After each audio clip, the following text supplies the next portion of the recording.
காக்கும் தழைய போட்டு பாடுபடு ஜல்லக்கண்ணு. ஆத்தூரு கிச்சடி சம்பா, ஆத்தூரு கிச்சடி சம்பா பார்த்து வாங்கி வித விதைச்சு, ஆத்தூரு கிச்சடி சம்பா பார்த்து வாங்கி வித விதைச்சு, நாத்த பறிச்சு நட்டு போடு சின்ன கண்ணு. தண்ணிய ஏத்தம் புடிச்சு இறச்சு போடு ஜல்லக்கண்ணு. நாத்த பறிச்சு நட்டு போடு சின்ன கண்ணு. தண்ணிய ஏத்தம் புடிச்சு இறச்சு போடு ஜல்லக்கண்ணு. கருத நல்லா விளைய வச்சு மருத சில்லாள வச்சு, கருத நல்லா விளைய வச்சு மருத சில்லாள வச்சு, அறுத்து போடு களத்து மேட்டில சின்ன கண்ணு. நல்லா அடிச்சு தூக்கி அளந்து போடு ஜல்லக்கண்ணு. பொதிய ஏற்று வண்டியில பொள்ளாச்சி சந்தையிலே, பொதிய ஏற்று வண்டியில பொள்ளாச்சி சந்தையிலே, விருதுநகர் வியாபாரிக்கு சின்ன கண்ணு. வேளாண் பெருமக்களுக்கு அன்பு வணக்கம். இன்றைய பொன்விளையும் பூமி நிகழ்ச்சியில் முதலில் வருவது வேளாண் செய்திகள், வேளாண் ஆலோசனை நேரம், வேளாண் சந்தை நிலவரம், வேளாண் வானிலை மற்றும் வேளாண் தொழில்நுட்பம். இன்றைய வேளாண் தொழில்நுட்ப பகுதியில் கால்நடைகளின் தீவன தாது உப்புக்களின் முக்கியத்துவம் குறித்து தஞ்சாவூர் மாவட்டம் ஒரத்தநாடு கால்நடை மருத்துவக் கல்லூரி மற்றும் ஆராய்ச்சி நிலைய கால்நடை உணவியல் துறையின் உதவி பேராசிரியர் டாக்டர் ஆர் சுரேஷ் அவர்கள் தரும் தகவல்கள். இனி தொடர்வது வேளாண் செய்திகள்.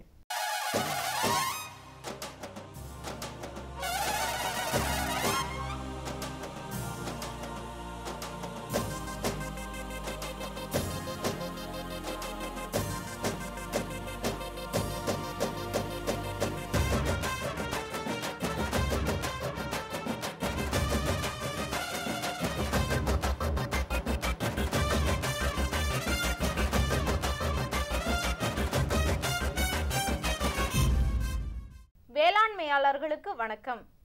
வணக்கம். வேளாண் செய்திகள். முதலில் வருவது மாத்து யோசிச்சேங்க. ஒருங்கிணைந்த முறையில் கரும்பு சாகுபடி செய்வது குறித்து நாமக்கல் மாவட்டம் பரமத்தி வேலூர் பகுதியை சேர்ந்த வேளாண்மையாளர் திரு என் செந்தில் அவர்கள் தரும் செய்திகள். வேளாண் ஆலோசனை நேரத்தில் கோயம்புத்தூர் தமிழ்நாடு வேளாண்மை பல்கலைக்கழகம் வழங்கும் வேளாண் மண்டலங்களுக்கான வேளாண் வானிலை அறிவிக்கை மற்றும் இன்றைய தாவர பகுதியில் பப்பாளி. இன்றைய வேளாண் சந்தையில் வேளாண் ஒழுங்குமுறை விற்பனை கூடங்களின் வேளாண் விளைபொருட்களின் விலை நிலவரம், தேனி மாவட்டம் உழவர் சந்தையில் காய்கறிகளின் இன்றைய விலை நிலவரம், ஈரோடு சத்தியமங்கலம் மலர் சந்தையில் வணிக மலர்களின் இன்றைய விலை நிலவரம். வேளாண் வானிலையில் மாநிலத்தின் சராசரி வானிலை அறிவிக்கை, உழவர்களுக்கான வானிலை முன்னறிவிப்பு. மாத்தி யோசிச்சேங்க. ஒருங்கிணைந்த முறையில் கரும்பு சாகுபடி மேற்கொள்வதன் மூலம் வேளாண்மையாளர்கள் கூடுதல் வருமானம் ஈட்டுகின்றனர். மேலும் இவற்றிலிருந்து பிரித்தெடுக்கப்படும் சக்கைகள் மற்றும் பசுந்தோகைகள் மீன் வளர்ப்பிற்கும் கால்நடை வளர்ப்பிற்கும் பயன்படுத்தலாம். இவற்றில் உள்ள காய்ந்த தோகைகள் இயற்கை உரம் தயாரித்தலிலும் பயன்படுத்தலாம்.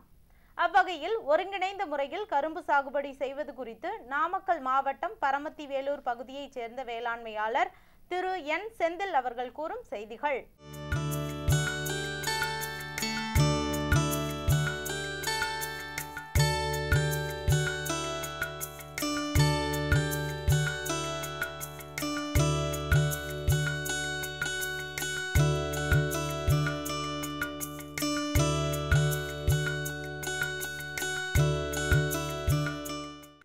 நான் ஒரு 15 ஏக்கர் விவசாயம் பண்ணிக்கிட்டு இருக்கேன். கரும்பு, தென்னை இது மாதிரி விவசாயம் பண்ணிக்கிட்டு இருக்கிறேன். 20 வருஷமாக பண்ணதில் மண் டெஸ்ட் இது வரைக்கும் எடுக்கலை.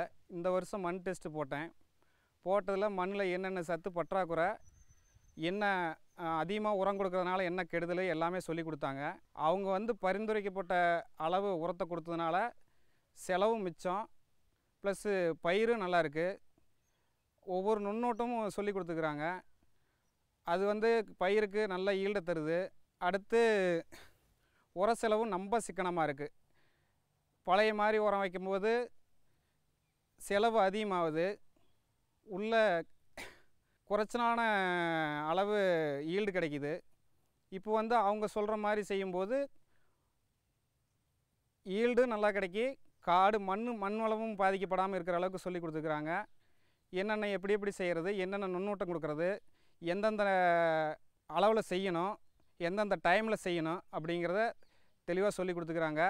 அது இல்லாத மண் பரிசோதனை செய்கிறதுக்கு எப்படி மண் எந்தெந்த பயிருக்கு எப்படி மண் எடுக்கணும்னு சொல்லி கொடுத்துக்கிறாங்க.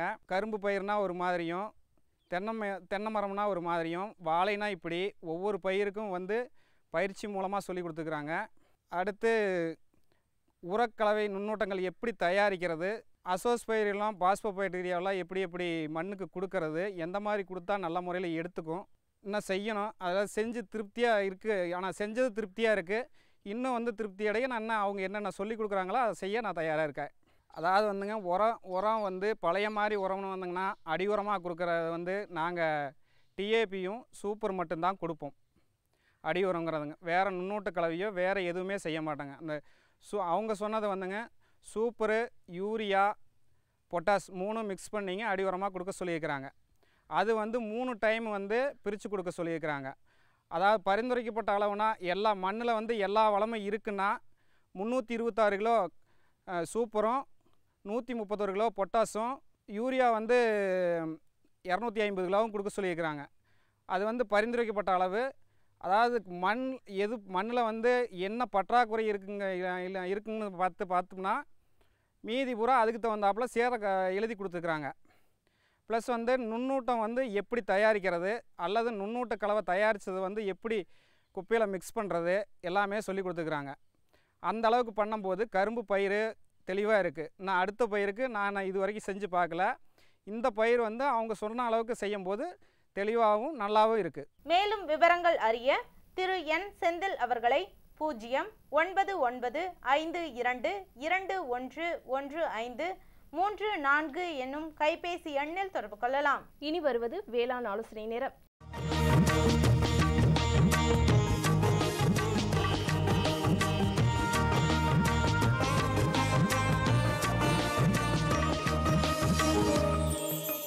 இன்றைய வேளாண் ஆலோசனை நேரத்தில் கோயம்புத்தூர் தமிழ்நாடு வேளாண் பல்கலைக்கழகம் வழங்கும் வேளாண் மண்டலங்களுக்கான வேளாண் அறிவிக்கை, மேற்கு மண்டல விவசாயிகளுக்கான வேளாண் அறிவுரை, மழை எதிர்பார்க்கப்படுவதால் மானாவாரி நிலங்களில் கோடை உழவினை மேற்கொள்ளவும், மேலும் ஏப்ரல் முதல் வாரத்தில் கம்பு விதைப்பிற்காக இரவை தரிசு நிலங்களை தயார் செய்யவும், நிலவும் வானிலையில் முன்பட்ட கரும்பிற்கு 1 ஹெக்டருக்கு 166 கிலோ யூரியா மற்றும் 75 கிலோ பொட்டாஷ் மேலுரமாக இட்டு மண் அணைக்கவும், போதுமான அளவு மழை கிடைக்கப் பெறவில்லை எனில் உரமிட்டு நீர்ப்பாசனம் செய்யவும், கறவை மாடுகளுக்கு செயற்கை கருத்தரிப்பு முறையினை காலை 7 மணி முதல் 10 மணி வரை மேற்கொள்ளவும். காவிரி டெல்டா மண்டல விவசாயிகளுக்கான வேளாண் அறிவுரை. அடுத்த 5 நாட்களுக்கு வறண்ட வானிலை எதிர்பார்க்கப்படுவதால் அறுவடை நிலையில் உள்ள தாளடி நெல்லினை அறுவடை செய்து நன்கு காய வைத்து ஈரத்தன்மை 12% கீழ் இருக்குமாறு சேமித்து வைத்து பூச்சிகள் இல்லாமல் பாதுகாக்கவும். நெல் தரிசு பயிர் வகை பயிர்களில் பூக்கும் தருணத்தில் இலைவழி தெளிப்பாக பயிர் அதிசயம் ஏக்கருக்கு 2 கிலோ டிஏபி கரைசல் 2% பூக்கும் தருணத்திலும் 5 நாட்கள் இடைவெளியிலும் தெளிக்கவும். நெல் தரிசு உளுந்து பயிரில் இலைப்புழுக்கள் சேதம் பரவலாக தென்படுகிறது. இதனை கட்டுப்படுத்த குளோரிபைரிபாஸ் 1 ஏக்கருக்கு 20 ECயை 500 மில்லி தண்ணீரிலும் அல்லது புரோபனோபாஸ் 50 ECயை 400 மில்லி தண்ணீரிலும் கலந்து தெளிக்கவும். கால்நடைகளுக்கு புல் மீது உள்ள பனித்துளிகள் காய்ந்த பிறகு மேய்ச்சலுக்கு விடுவதால் ஒட்டுண்ணி புழுக்கள் தாக்காமல் பாதுகாக்கப்படுகின்றது. தெற்கு மண்டலம் 1ற்கு உட்பட்ட மாவட்டங்களுக்கான வேளாண் அறிவுரை. வரும் தினங்களில் எதிர்பார்க்கப்படும் வானிலையில் வெண்டையில் காய்ப்புழுவின் தாக்குதல் தென்பட வாய்ப்புள்ளது. இதனை கட்டுப்படுத்த 1 லிட்டர் தண்ணீருக்கு குளோர்பைரிபாஸ் 20 ECயை 1 மில்லி அல்லது குயினால்பாஸ் 25 ECயை 1.5 மில்லி என்ற அளவில் தெளிக்கவும். தற்பொழுது நிலவும் வானிலையில் வெண்டையில் காய் துளைப்பானின் தாக்குதல் தென்படுகிறது. இதனை கட்டுப்படுத்த 10 லிட்டர் தண்ணீருக்கு எமாமெக்டின் பென்சோயேட் 5% SGயை 3 கிராம் அல்லது குயினால்பாஸ் 25 ECயை 8 மில்லி என்ற அளவில் தெளிக்கவும். தற்பொழுது நிலவும் வானிலையில் மல்லிகையில் மொட்டுப்புழுவின் தாக்குதல் ஏற்பட வாய்ப்புள்ளது. இதனை கட்டுப்படுத்த 1 லிட்டர் தண்ணீருக்கு டயாக்ளோபிரிட் 240 SCயை 1 மில்லி என்ற அளவில் தெளிக்கவும். தெற்கு மண்டலம் 2ற்கு உட்பட்ட மாவட்டங்களுக்கான வேளாண் அறிவுரை. தற்போது நிலவி வரும் வெப்பநிலையின் காரணமாக தக்காளியில் சாம்பல் நோய் தாக்குதல் தென்படுகின்றது. அறுவடைக்கு முன் 1 மாத இடைவெளியில் 0.2% கேப்டான் தெளிக்க வேண்டும். தற்போது நிலவி வரும் வானிலையின் காரணமாக மல்லிகையில் பரவலாக பூப்பேன் தென்படுகின்றது. இதனை கட்டுப்படுத்த முதலில் தாக்கப்பட்ட இலைகள் மற்றும் செடியின் பாகங்களை சேகரித்து அழிக்கலாம். பின் 1 லிட்டர் தண்ணீருக்கு 2 மில்லி டைமீத்தோயேட் அல்லது மீத்தைல் டிமேட்டான் கலந்து தெளிக்கலாம். மேலும் 5% வேப்பம் கொட்டை வடிநீரை தெளித்து கட்டுப்படுத்தலாம். நிகழும் அதிகரித்த உயர் வெப்பநிலையை கருத்தில் கொண்டு கால்நடைகளுக்கு தேவையான அளவு சுத்தமான தண்ணீரை கொடுக்கவும்.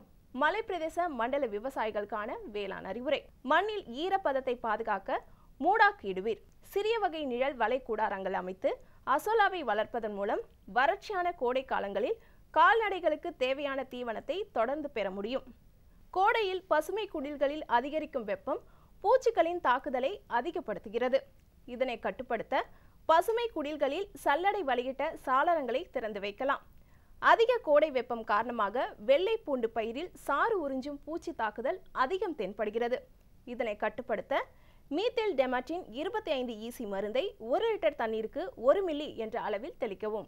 வடமேற்கு மண்டல விவசாயிகளுக்கான வேளாண் அறிவுரை. அடுத்த 3 நாட்களுக்கு வங்காள விரிகுடாவில் தோன்றியுள்ள குறைந்த காற்றழுத்த நிலையால் தமிழகத்தின் மேல் மேகக்கூட்டங்கள் தோன்றி தென் கடலோர மாவட்டங்களில் மட்டும் மழையும் மற்ற உள் மாவட்டங்களான குறிப்பாக நாமக்கல் உள்ளிட்ட வடமேற்கு மாவட்டங்களில் மேகமூட்டமும் காணப்படும். மண்ணில் கரிமச்சத்தை நிலைநிறுத்தவும் மற்றும் மானாவாரி காலங்களில் மண்ணில் ஈரப்பதத்தை தக்க வைக்கவும் ஏக்கருக்கு 5 டன் மக்கிய தொழு உரம் அல்லது தென்னை நார்க்கழிவை கடைசி உழவின் போது இட வேண்டும். வடகிழக்கு மண்டல விவசாயிகளுக்கான வேளாண் அறிவுரை. வெயில் அதிகமான பகல் நேரங்களில் கறவை மாடுகளின் மேல் தண்ணீர் தெளித்து அதன் வெப்பத்தை தணிப்பதன் மூலம் பால் உற்பத்தி குறையாமல் பாதுகாக்கலாம். உழவர்கள் தங்களுடைய கிடேரிகளுக்கு தினமும் 25 முதல் 50 கிராம் அளவு தாது உப்பு கலவை அளிப்பதன் மூலம் அதன் இனப்பெருக்கத்திறனை அதிகரிக்கலாம். ஆடுகளுக்கு அருகிலுள்ள கால்நடை மருத்துவரை அணுகி ஆட்டமை நோய்க்கான தடுப்பூசி போடவும். வைக்கோல் மற்றும் மக்காச்சோளம் போன்ற தீவன பொருட்களை வெயிலில் உலர வைத்து பின்பு கால்நடைகளுக்கு கொடுப்பதன் மூலம் ஆப்ளோடாக்சின் என்ற நச்சின் தாக்கத்திலிருந்து பாதுகாக்கலாம். உழவர்கள் தங்களுடைய கொட்டகை மற்றும் அதன் சுற்றுப்புறங்களை தண்ணீர் தேங்காமல் உலர்ந்து வைப்பதால் கால்நடைகளுக்கு ஏற்படும் குளம்பழுகல் நோய் மற்றும் ஈ மற்றும் கொசுக்களின் பெருக்கத்தை தடுக்கலாம். நெல் தரிசு, உளுந்து மற்றும் பச்சை பயிருக்கு 2% DAP கரைசலை பூக்கும் தருணத்திலும் ஒரு முறை 15 நாட்கள் கழித்து மறுமுறையும் காலை அல்லது மாலை வேளையில் கைத்தெளிப்பான் கொண்டு இலைகள் நன்கு நனையும்படி தெளிக்கவும். நெற்பயிரில் தண்டு துளைப்பான் தாக்கம் காணப்படுவதால் அப்பயிருக்கு மோனோக்ரோட்டோபாஸ் அல்லது குயினால்பாஸ் அல்லது புரோஃபினோபாஸ் என்ற மருந்தை 1 ஹெக்டருக்கு 1 லிட்டர் என்ற அளவில் தெளிக்குமாறு கேட்டுக்கொள்கிறோம். அதிக மழை பெறும் மண்டல விவசாயிகளுக்கான வேளாண் அறிவுரை. வரும் நாட்களில் 20 மில்லிமீட்டர் அளவு மழை பெய்ய வாய்ப்புள்ளது. வரும் நாட்களில் மழை பெய்ய வாய்ப்புள்ளதால் தென்னை மற்றும் ஜாதிக்காய் மரங்களை சுற்றி வட்டப்பாத்திகள் அமைத்து மழை நீரை சேமிக்கவும். மிளகு தரையில் படரும் ஓடு கொடிகளை பாதுகாக்க கொடிகளை சார்பு மரங்களை சுற்றி விடவும். தொடரும் வேளாண் ஆலோசனை நேரத்தில் இன்றைய தாவர பகுதியில் பப்பாளி சாகுபடி குறிப்புகளை பற்றி இங்கு காண்போம். பயிரிட ஏற்ற மண் மற்றும் தட்ப வெப்பநிலை. பயிர் பல வகைப்பட்ட மண்ணிலும் நல்ல வடிகால் வசதியுள்ள மண்ணிலும் நன்கு வளரும். பயிரிட ஏற்ற பருவம் ஜூன் மாதம் முதல் செப்டம்பர் மாதம் வரை பயிர் செய்யலாம். பயிரிட ஏற்ற ரகம் கோ 2, கோ 3, கோ 5. மகசூல் கோ 2 ரகத்தில் 1 ஹெக்டருக்கு 600 கிலோகிராம் வரையிலும், கோ 5 ரகத்தில் 1 ஹெக்டருக்கு 800 கிலோகிராம் வரையிலும் மகசூலை பெறலாம். மேலும் விவரங்கள் பெற agritech.tnau.ac.in என்ற இணையதளத்தை பார்க்கவும். விளம்பர இடைவேளைக்கு பிறகு வேளாண் செய்திகள் தொடரும்.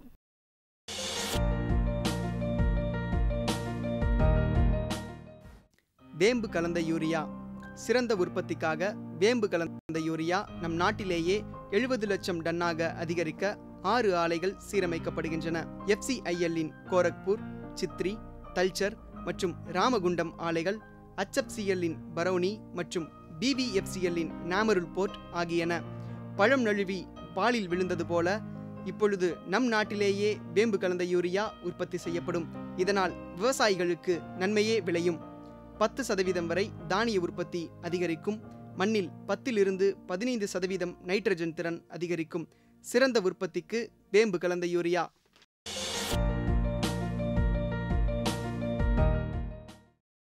இனி வருவது வேளாண் சந்தை.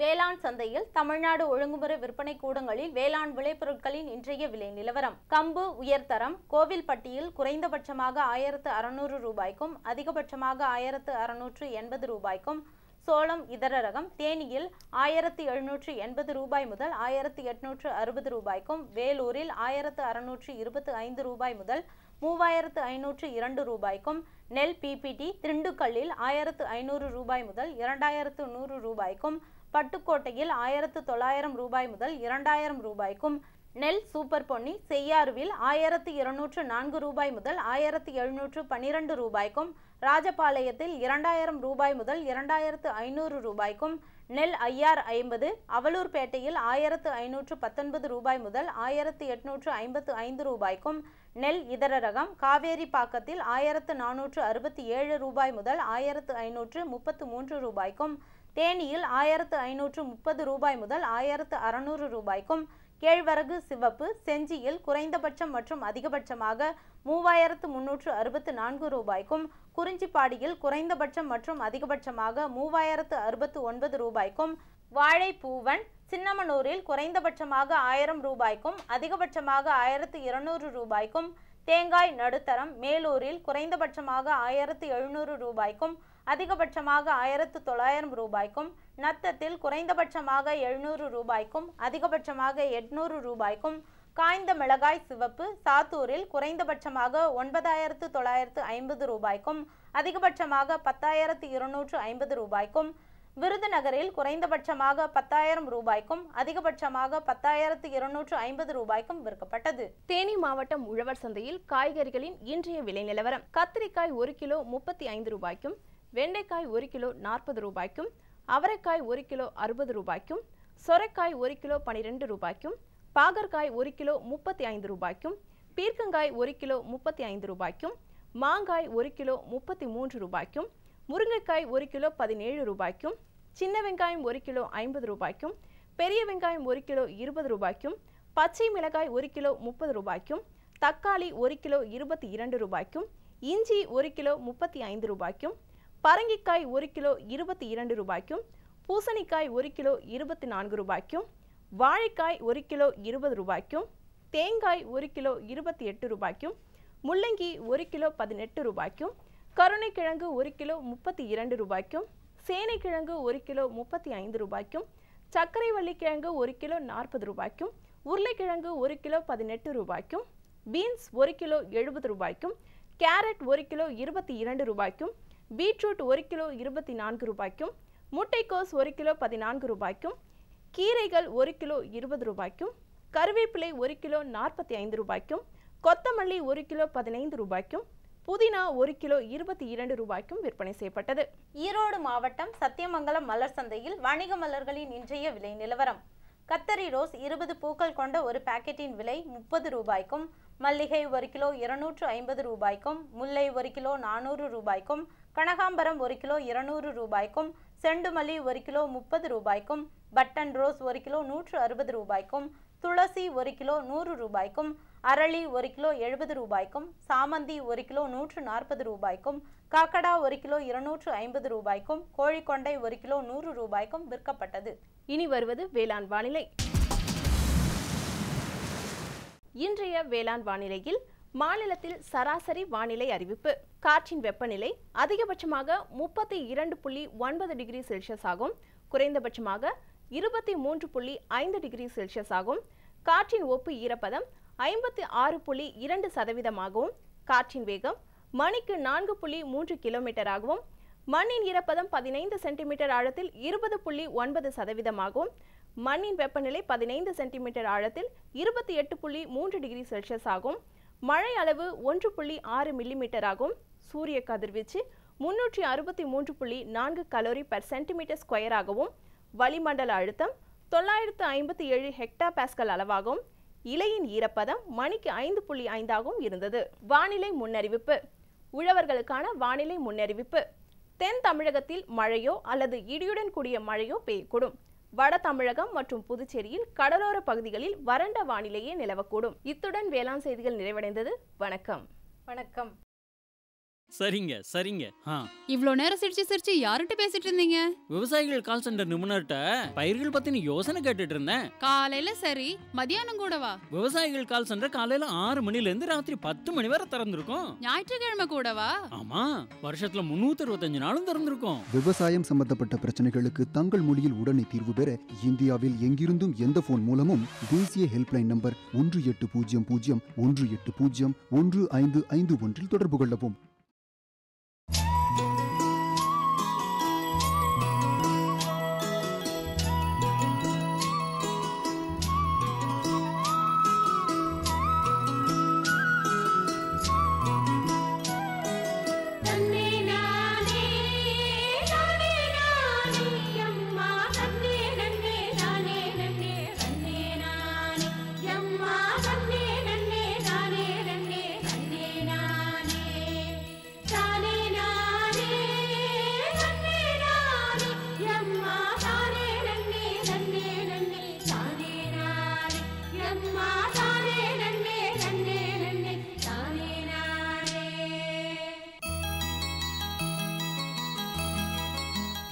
கால்நடை வளர்ப்பில் முக்கிய அங்கம் வகிப்பது கால்நடை தீவனங்கள் ஆகும்.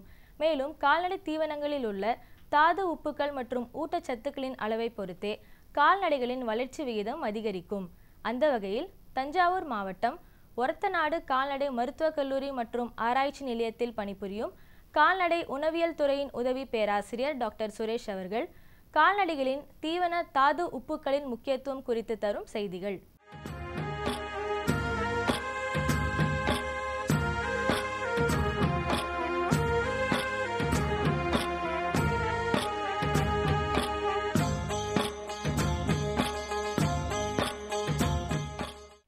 கால்நடைகளின் தீவனத்தில் தாது உப்புக்களின் முக்கியத்துவம், அதை பற்றித்தான் நாம் இன்று பார்க்க இருக்கின்றோம்.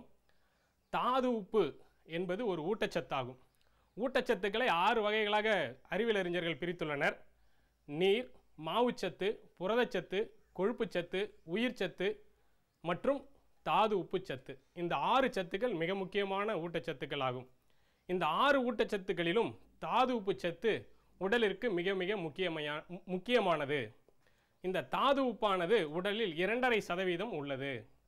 கால்நடைகளின் உடலிலாக இருந்தாலும், விலங்குகளின் உடலிலாக இருந்தாலும், மனிதர்களின் உடலிலாக இருந்தாலும் இந்த தாது உப்பானது 2.5% இருக்கின்றது. இந்த தாது உப்புகளில் மிக முக்கியமான தாது உப்புகள், மிக குறைவான முக்கியத்துவம் உள்ள தாது உப்புகள் என பிரித்துள்ளார்கள் அறிவியல் அறிஞர்கள். 21 தாது உப்புகள் கால்நடைகளுக்கு மிகவும் முக்கியமானவை என்று ஆராய்ச்சி மூலமாக அறிவியல் அறிஞர்கள் கண்டறிந்துள்ளனர். தாது உப்பு கால்நடைகளுக்கு தேவைப்படும் அளவை பொறுத்து 2ஆக பிரிச்சிருக்காங்க. அதிகப்படியாக தேவைப்படுற தாது உப்பு, அளவு குறைவாக தேவைப்படுற தாது உப்பு. அதிகப்படியாக தேவைப்படுற தாது உப்பு அப்படிங்கிறது என்ன அப்படின்னா calcium, phosphorus, magnesium, sodium, potassium, chloride மற்றும் கந்தகம்.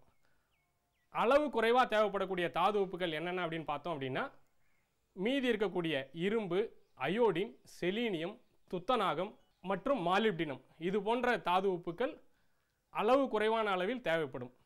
இந்த தாது உப்புக்கள் தீவனத்தின் மூலம் கிடைக்குமா கிடைக்காதா அப்படின்ற ஒரு சந்தேகம் எல்லாத்துக்குமே இருக்கும். நம்ம டெய்லி மாடுகளுக்கு தீவனம் கொடுக்குறோம். அந்த தீவனத்திலேருந்து இந்த தாது உப்பு மாடுகளுக்கு கிடைக்குமா கிடைக்காதா அப்படின்னு கேட்டால் கிடைக்கும். ரொம்ப ரொம்ப குறைவான அளவில் கிடைக்கும். அதனால் நம்ம என்ன செய்யணும் அப்படின்னா நம்ம வளர்க்கக்கூடிய கால்நடைகளுக்கு ஒவ்வொரு நாளும் தாது உப்பு கலவையினை தீவனத்தில் கொடுக்க வேண்டும். அப்படி கொடுக்கலனா என்ன ஆகும் அப்படின்றது நம்மளோட அடுத்த கேள்வியாக இருக்கும். அப்படி கொடுக்கல அப்படின்னா பற்றாக்குறை அல்லது குறைபாட்டு நோய்கள் ஏற்படும். இந்த பற்றாக்குறை மற்றும் குறைபாட்டு நோய்களினால் மாடுகளில் பால் உற்பத்தி, சினை பிடிப்பதில் தாமதம் மற்றும் நோய் எதிர்ப்பு சக்தி குறைபாடு. நோய் எதிர்ப்பு சக்தி குறைஞ்சிது அப்படின்னாலே நோய் தாக்குவதற்கான வாய்ப்புகள் ரொம்ப அதிகமாகிடும். அதனால் ஒவ்வொரு நாளும் இந்த தாது உப்புகளை நாம் மாடுகளுக்கு மற்றும் கால்நடைகளுக்கு கொடுத்தே ஆக வேண்டும். இந்த தாது உப்பு கலவை எங்கே கிடைக்கும் அப்படின்னு கேட்டிங்கன்னா எல்லா மருந்து கடைகளிலுமே கிடைக்கும். அது சந்தைகளில் உள்ள தாது உப்புக்கள். கால்நடை மருத்துவ அறிவியல் பல்கலைக்கழகத்திலிருந்து 2 வகையான தாது உப்புகளை தயாரித்து விவசாயிகள் பயன்பெறணும் அப்படின்னு விற்பனைக்கு கொடுத்துருக்காங்க. அதில் ஒன்று தானுவாஸ் பொது வகையான தாது உப்பு, 2வது பார்த்தீங்க அப்படின்னா தானுவாஸ் ஸ்மார்ட் தாது உப்பு. ஸ்மார்ட் தாது உப்பு என்பது என்ன அப்படின்னு கேட்டிங்கன்னா ஒவ்வொரு மாவட்டத்திலும் உள்ள கிராமங்களில் மாடுகள் மேயக்கூடிய புல், அந்த புல் வளரக்கூடிய மண், மாடுகளின் இரத்தம் ஆகியவற்றை பரிசோதித்து அதில் எவ்வளவு தாது உப்புக்கள் இருக்கின்றன என்ற அளவினை ஒவ்வொரு மாவட்ட வாரியாக ஆராய்ந்து அதில் உள்ள அளவு குறைபாடு அதிகமுள்ள தாது உப்புக்களை கண்டறிந்து அதற்கு ஏற்றவாறு தாது உப்புகளை அறிவியலாளர்கள் தயார் செய்திருக்கின்றார்கள். தாது உப்பு வந்து பார்த்தீங்க அப்படின்னா உடம்பில் உள்ள எலும்பு வளர்ச்சி, பல் வளர்ச்சி, கால்சியம் சத்து இல்லாமல் இந்த எலும்பு வளர்ச்சி நடக்காது அப்படிங்கிறது நம்ம எல்லாத்துக்குமே தெரியும். அதற்கு அடுத்தபடியாக பார்த்தோம் அப்படின்னா உடலில் நடைபெறக்கூடிய பல்வேறு வேதி மாற்றங்கள், மெட்டபாலிசம்னு சொல்லுவாங்க, அது எல்லாத்துக்குமே இந்த தாது உப்பு வேணும். அந்த தாது உப்புகள் எல்லாமே என்சைம் அப்படின்னு சொல்லக்கூடிய நொதிகளின் செயல்பாடுகளுக்கு அவசியமாக இருக்குது. அதுக்கு அடுத்து பார்த்தீங்க அப்படின்னா நம்ம வந்து மாடுகளை வைத்திருப்பதே பார்த்தீங்கன்னா சினை பிடித்து பால் கறக்கணும். இனப்பெருக்கம் நல்ல முறையில் நடந்தால் தான் வருமான முறையில் பண்ணையை நடத்த முடியும். இந்த இனப்பெருக்கத்திற்கு இந்த தாது உப்புகள் ரொம்ப ரொம்ப முக்கியமான பங்கு வகிக்கின்றன. அவற்றிலும் காப்பர் சல்ஃபேட் என சொல்லக்கூடிய காப்பர் உப்பு ரொம்ப ரொம்ப முக்கியமான ஒரு தாமிர உப்புன்னு சொல்லுவாங்க தமிழில், காப்பர் சல்ஃபேட் ஆங்கிலத்தில் சொல்லுவாங்க. அது ரொம்ப ரொம்ப முக்கியமான பங்கு வகிக்கின்றது. அதற்கு அடுத்து பார்த்தீங்கன்னா நோய் எதிர்ப்பு சக்தி இல்லை அப்படின்னாலே நம்ம உடம்பு நோய் கிருமிகளால் தாக்கப்படுவதற்கான அபாயம் ரொம்ப ரொம்ப அதிகமாக இருக்கும். அந்த மாதிரி நோய் எதிர்ப்பு சக்தியை அதிகரிக்கணும் அப்படின்னா தாது உப்பு கலவைகள் ரொம்ப ரொம்ப முக்கியம். இந்த நோய் எதிர்ப்பு சக்திக்கு காப்பர், அதுக்கப்புறம் இரும்பு சத்து, அயோடின் சத்து, செலீனியம் ஆகிய சத்துக்கள் ரொம்ப ரொம்ப முக்கியமான பங்கு வகிக்கின்றன. இது தவிர ஒவ்வொரு நாளும் மாடுகளுக்கு இந்த தாது உப்பினை 30 கிராம், கறவை மாடாக இருந்ததுன்னா 30லேருந்து 40 கிராம் வரைக்கும் கொடுக்கணும். கன்றுகளுக்கு 5 கிராம் ஒரு நாளைக்கு கொடுக்கணும். கறக்காத மாடாக இருந்ததுன்னா 25 கிராம் கொடுக்கணும். வண்டி மாடுகளுக்கு கொடுக்கலாமா, எருது மாடுகளுக்கு கொடுக்கலாமா, காளைக்கு கொடுக்கலாமா அப்படின்னு கேட்டிங்க அப்படின்னா எல்லாத்துக்குமே கொடுக்கலாம். எனவே கால்நடை வளர்ப்போராகிய தாங்கள் அதிக லாபத்தினை பெற வேண்டும், அத்தோடு தாது உப்பு கலவையினை ஒவ்வொரு நாளும் தங்களுடைய கால்நடைகளுக்கு கொடுக்க வேண்டும். நாம் ஒவ்வொரு நாளும் நம்முடைய சாப்பாட்டில் உப்பு போட்டு சாப்பிட்றோம். அதே மாதிரி கால்நடைகளுடைய தீவனத்தில் ஒவ்வொரு நாளும் தாது உப்பு கலவைகளை கலந்து கொடுக்க வேண்டும் என்று கேட்டுக்கொண்டு வாய்ப்புக்கு நன்றி கூறி விடைபெறுகிறேன். நன்றி, வணக்கம். மேலும் விவரங்களுக்கு டாக்டர் ஆர் சுரேஷ் அவர்களை 09840782623 என்ற கைபேசி எண்ணில் தொடர்பு கொள்ளலாம். சுகமாய் பரவும் நறுமணத்தில், சுவை எனும் இன்பத் தோட்டத்தில், வளர்ச்சி எனும் பாதையில், மலர்ந்திருக்கும் புன்னகையில், பசுமையான செடிகளில், பெரிய பெரிய வர்த்தகங்களில், தேனீக்களின் ரீங்காரத்தில், மகிழ்ச்சியின் இன்ப ஒலியில். NHM தோட்டக்கலை இயக்கம்.